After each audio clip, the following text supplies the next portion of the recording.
స్వామి ఏం చేస్తున్నావు స్వామి? వానబడి మొత్తం మునిగిపోయింది స్వామి. అయ్యో, ఇప్పుడు దాకా ఇంచుమించు ఎంత పెట్టుబడి పెట్టి ఉంటారు స్వామి ఎకరానికి? ఎకరానికి వచ్చేసి దగ్గర దగ్గర 40 నుంచి 50 వేలు దాకా ఖర్చు అయింది. అయ్యో, ఇప్పుడు దీనికి ఏమన్నా మార్గం ఉందా స్వామి? నీళ్ళంతా మరి బయటికి పోయి పంట ఏమైనా చేతికి రావడానికి? చేతికి రావడం అంటే ఇంకా ఏముందన్న, ఈ మొత్తం తడిచిపోయి వర్షం అయిపోయింది. ఇంక ఇదేం తడిచి ఇదేం రాదు. ఏంటి స్వామి, ఏ రకం ఒడ్లు స్వామి ఇది?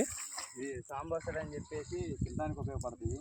అయ్యో, వాన వచ్చిపోయిందన్న,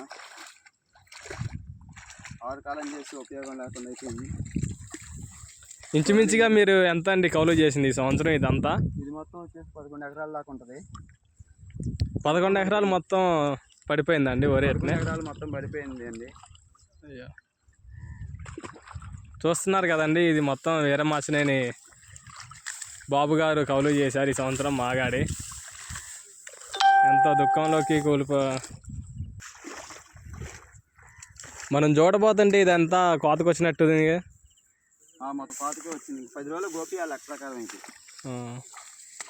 ఈ లోపల ఈ తుఫాన్ వల్ల మీరు నష్టపోయారా అండి? దగ్గర దగ్గర ఒక 2 లక్షల నుంచి 3 లక్షల దాకా నష్టపోయే పరిస్థితి ఉంది. మొత్తం 10 ఎకరాలు ఎక్కడా లేదు, ఎక్కడ ఏది మిగల మొత్తం పడిందండి.